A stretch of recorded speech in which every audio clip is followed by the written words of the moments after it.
I had just brought her tea. This is the detail I cannot separate from the memory, not the words, not the silence that followed them, but the specific ordinary act of carrying a cup of chamomile tea down the hallway toward the room where Eleanor Voss had been sleeping for 7 years and where I had been going every morning at 7:15, because 7:15 was when she woke, and when she woke the first thing she needed was warmth, and the chamomile was the warmth she preferred. My name is Cressida. I am 39 years old. I stopped in the hallway because the door was ajar, and because voices were coming through the gap, and because one of those voices belonged to my husband Warren and the other belonged to his mother, and the conversation had the specific quality of a conversation that has been waiting for a private moment. I stood in the hallway. The tea was in my hands. Eleanor said, "She's not here because she loves me, Warren. She's here because of what's coming to us. When I'm gone, that's what motivates her. She's always had her eye on what this family has." I did not drop the tea. I want to tell you this plainly. I did not drop the tea. I did not gasp. I did not make any sound at all. Because the specific shock of what you have just heard sometimes produces the particular stillness of a body that cannot process the information at the speed it is arriving, and that holds everything, the cup, the breath, the expression, very still while the processing happens. I stood in the hallway for 23 seconds. I counted. Not deliberately, I counted the way you count things when you need something concrete to hold on to, and the something concrete that is available to you is numbers. Then I turned. I walked back to the kitchen. I poured the tea down the sink. I stood at the sink with both hands on the counter. 7 years. I had given 7 years. I had given 7 years not from calculation and not from an eye on what was coming, but from the specific human decision to be present for a person who needed presence and who happened to be the mother of the man I loved. 7 years. Poured down the sink. The 7 years deserve to be named accurately because they are the foundation of everything that follows, and because the specific texture of what I gave is not visible in the single sentence Eleanor said through the gap in the door. I had been a licensed nurse practitioner when Eleanor's diagnosis arrived. 6 years into a career I had built with the particular patient attention of someone who had always understood that medicine was not only science, but the specific daily practice of being present for people in their most vulnerable states. Eleanor had been diagnosed with an aggressive autoimmune condition at 61. The diagnosis had been delivered in terms that the specialist described as significant, and that my training translated immediately into the specific understanding of what significant meant for daily life, and what daily life was going to require of the people around her. I had understood before anyone else in the family what was coming. Warren was an architect. His sister Pamela lived in a different state. His brother Dennis had 3 children under 6. The family's resources for sustained daily care were limited in the specific way that families are limited when the limitation is not money, but the particular organizational capacity and medical knowledge to manage a complex chronic condition. I had the knowledge. I had discussed it with Warren. I had made the decision. I reduced my clinical hours to part-time in month 4 of Eleanor's illness, the specific careful reduction of someone who understood she was taking on a second professional responsibility rather than abandoning a first one. By year 2, I had taken on Eleanor's care as a primary occupation. The 7 years contained daily medication management across a protocol that changed 4 times, physical therapy coordination, and twice-weekly attendance at her sessions because Eleanor progressed better with a familiar presence. Dietary management for the specific nutritional requirements of her condition. Specialist appointment scheduling and attendance, 46 specialist visits across 7 years. 2 hospitalizations, the first lasting 11 days and the second lasting 3 weeks, during both of which I was present every day. The 7 years also contained the specific smaller things that do not appear in medical records, the chamomile tea, the particular arrangement of the pillows that helped Eleanor's shoulder, the way she needed the television volume at 14, not 15. The name of every nurse on the floor during the 11-day hospitalization. These things are not in any document. They lived only in my attention. Warren did not know I had heard. This was my decision, not to tell him immediately. for the specific reason that a conversation about what his mother had said required me to be in a position of clarity rather than in the position of someone who had heard something 40 minutes ago and was still inside the shock of it. I needed to understand what I was going to do before I told him what I had heard. He came to the kitchen at 9 a.m. He moved through the morning with the particular domestic rhythm of a man who has been living in a house for 7 years and who has absorbed its rhythms without necessarily attending to the person who created them. He poured coffee. He sat at the table. He looked at me. "You okay?" he said. "Yes," I said. He accepted this in the way he accepted most things I said, not from incuriosity, but from the specific trust of someone who had married a woman he considered capable of knowing her own mind. I looked at my husband, 42 years old, the man who had sat beside me when I told him I was willing to take Eleanor's care primarily on myself, who had said, "Cress, you don't have to do this," and who had also, when I said I wanted to, said, "I will never forget this," who had, across 7 years, shown the specific daily gratitude of someone who knows what they have and expresses it through the small steady actions of a man who is trying to make sure the person beside him knows they are seen. He had seen me. I believed he had seen me. What I did not know was what he had said in the room with his mother. I did not know if he had agreed. I did not know if he had corrected her. I did not know if what Eleanor had said had been one-sided or if it was the surface of something deeper that had been building in the space between them across 7 years. I needed to know. "Warren," I said. "Yeah," he said. "Tell me what you and your mother talked about this morning," I said. He looked at his coffee. He did not look up from his coffee immediately. This was information. The specific delay of a man who is deciding how to answer a question rather than simply answering it tells you that there is something in the answer that requires management before delivery. Warren had always been a transparent man, not from strategy, but from the particular natural honesty of someone who found the maintenance of anything concealed to be too exhausting to sustain. His delay was not long, but it was there. "She's been worried," he said. "About the future. About the estate." "She said something about me," I said. He looked up. "How do you know that?" he said. "The door was open," I said. He set down the coffee. The specific quality of a man understanding that the conversation he was managing has already been heard and that the management is therefore unnecessary and also too late. "Cress." "Warren," I said. "I am not asking you to apologize for what she said. I am asking you what you said in response." He looked at me. "I told her she was wrong," he said. "Immediately?" I said. He was quiet. "Not immediately," he said. She was speaking from a place of fear and I was trying to." "How long?" I said. "How long what?" he said. "How long before you told her she was wrong?" I said. He looked at his hands. "She had been talking for a few minutes," he said. I let her finish. I sat with this. He had let her finish. He had let his mother describe 7 years of my life as calculation and motivation, and an eye on what was coming, and he had let her finish before he told her she was wrong. Was it convincing? I said. "When you told her?" "I think so," he said. "Warren," I said. "I need to ask you something that I need you to answer from your most honest place." He looked at me. "Have you ever, in 7 years, in any moment of doubt or frustration or the specific vulnerability that comes from watching your mother be sick for 7 years, have you ever thought, even privately, that what your mother said this morning might be partially true?" The silence that followed was the longest silence of our marriage. I called Solange at noon.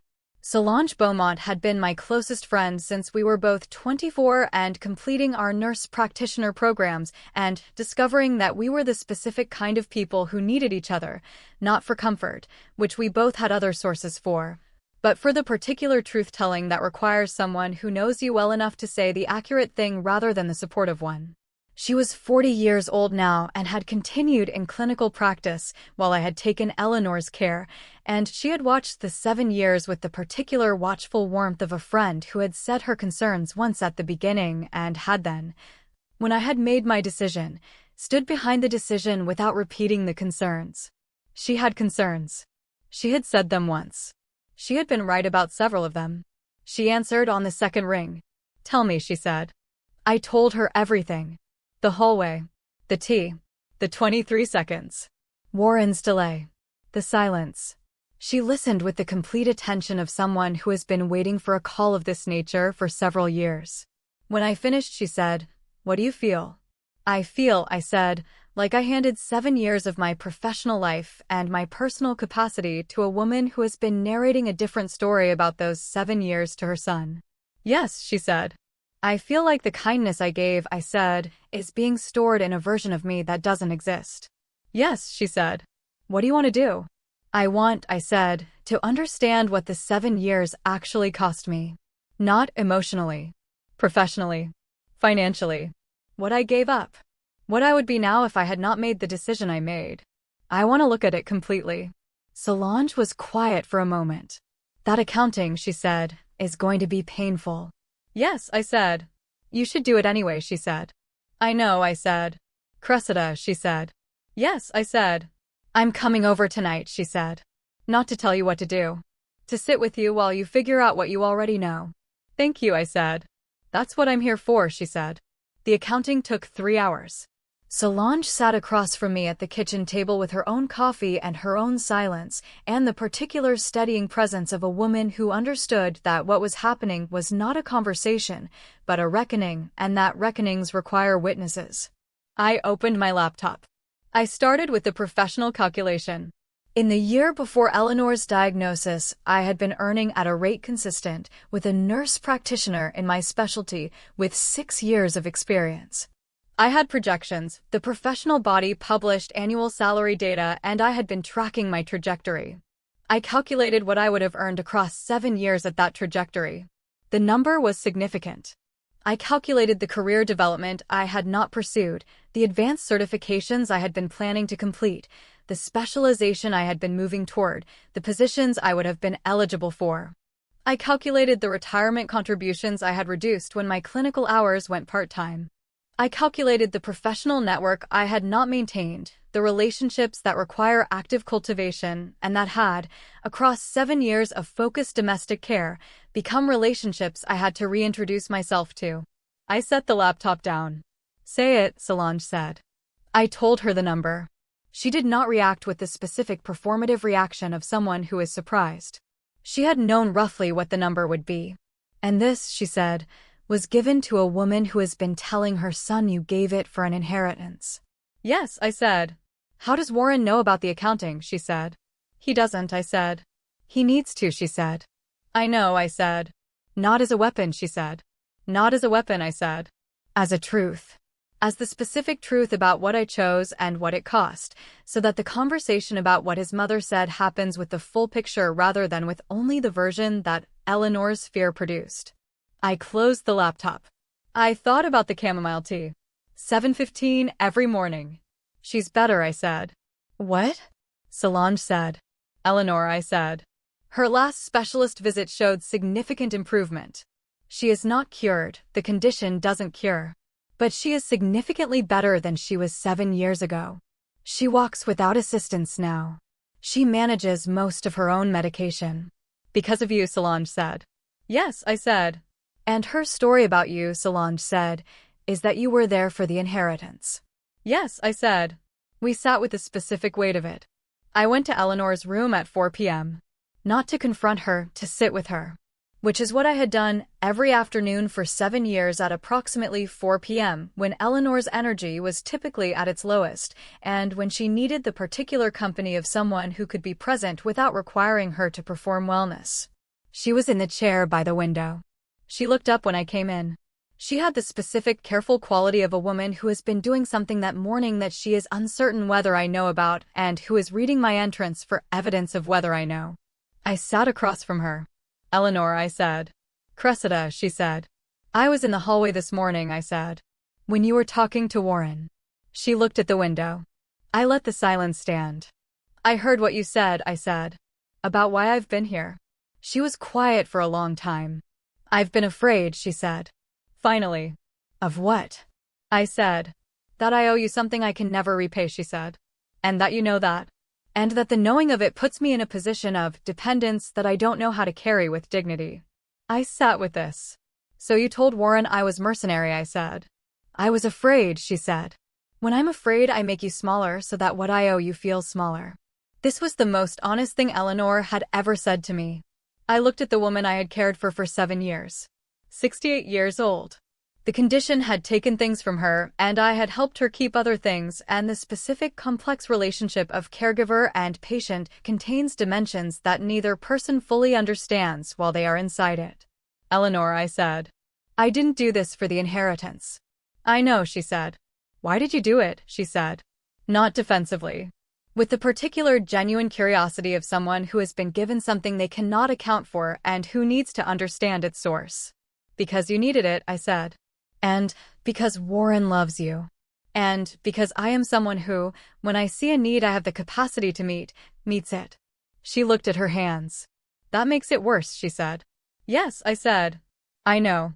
Warren and I talked that night. After Eleanor had gone to sleep. After the house had done its settling. In the kitchen at the table where we had eaten 7 years of meals together, and where the conversation that we had been not quite having was going to happen now, because the not quite was over. I showed him the accounting. Not as a weapon, as a truth. The professional projection. The career trajectory. The certifications unpursued. The retirement contributions reduced. The network allowed to diminish. He looked at the numbers for a long time. He did not say it's just numbers or money isn't everything or you made the choice, which would have been the specific wrong things and which I had prepared myself for the possibility of hearing. He said, this is what you gave. Yes, I said. I knew it was significant, he said. I didn't know the shape of it. I didn't tell you the shape of it, I said. I should have. Why didn't you? He said. Because I didn't want it to be transactional, I said. I didn't want you to feel like you owed me. And that decision, not telling you the full shape, is part of why your mother could tell a story about motivation that you didn't have the complete picture to correct immediately. He sat with this. The silence this morning, he said. When she was talking. Yes, I said. I was trying to find the right words, he said. And in looking for the right words, I gave her silence that probably felt like agreement. Yes, I said. Cress, he said. Warren, I said. I have never believed, he said, what she said this morning. Not for one moment across 7 years. What you did, what you are, is not something I have ever misread. Then you need to tell her that, I said. Not me. Her. I know, he said. And Warren, I said. Yes, he said. I need to return to full clinical practice, I said. Eleanor is well enough now. It's time. I need to have that conversation with you, and I need it to be a real conversation about what I need and what our family can do for Eleanor without what I have been doing. He looked at me. Tell me what you need, he said. I told him. He listened with the complete attention of a man who understood, for the first time with full clarity, the exact shape of what he was listening to. I returned to full clinical practice in September. The return was not seamless. 7 years in reduced practice leaves the particular kind of professional gap that is not a gap in knowledge, but a gap in the specific currency of professional presence, the network of relationships and reputations that sustain a clinical career. I had to rebuild. I rebuilt. With the specific patient attention of someone who has done difficult things before and who understands that the rebuilding of something correct takes the time it takes, and that patience with the pace is not passivity, but the particular discipline of someone who knows the difference between moving correctly and moving quickly. Solange helped.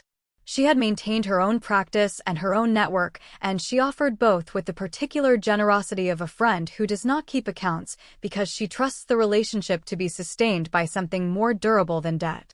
She introduced me to her colleagues. She referred me for a position at the clinical practice where she worked. I was offered the position in November. I took it. Eleanor, by September, was managing her own care with the particular independence that had been the goal of the 7 years. Not cure, but function. She took her own medication. She managed her own appointments with Warren's logistical support.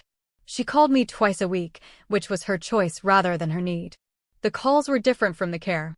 In the care, Eleanor had been the patient, and I had been the caregiver, and the relationship had the specific asymmetry of that arrangement. In the calls, we were two people in a relationship that had been reorganized by honesty. She had spoken to Warren the week after our kitchen conversation. Warren had told me what she said. She had said, I made her smaller to make what I owe her feel smaller. I was wrong. She is not small. Warren had said, "I know, Mama." She had asked him to tell me. He had told me. I had received it. Not as closure, some things do not close neatly. As the beginning of something different between me and Eleanor. The specific beginning of two women who have moved through something significant together and who are now, on the other side of it, choosing what to build. Here is what I kept from a hallway in the morning and a cup of chamomile tea poured down a sink and 7 years of the most demanding care I have ever given and everything that followed. I kept the accounting. Not as grievance, as knowledge. I know precisely what the 7 years cost me in professional and financial terms. I know this not to wield it, but because knowing it is the honest accounting of what I gave, and honest accounting is the foundation of understanding what I am worth and what I am willing to give in the future and under what conditions. I will not give it that scale again without the conversation being explicit. The cost was mine and I made the decision freely and the decision was worth making.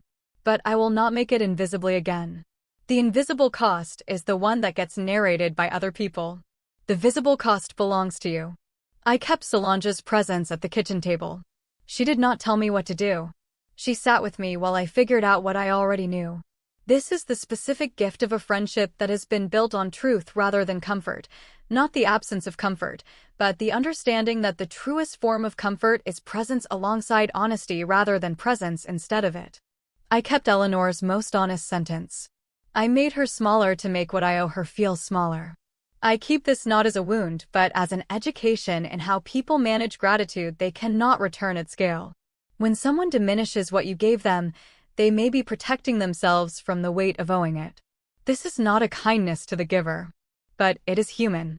Understanding it as human rather than as judgment allows me to hold what I gave correctly, not as something that was dismissed, but as something that was too large for the person receiving it to look at directly.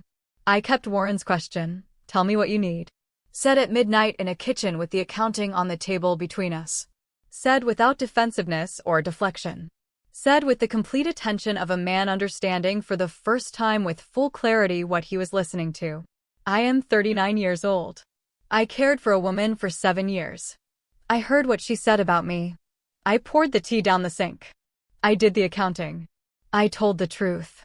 I went back to work. The 7 years were not wasted. They were just mine. They were always mine.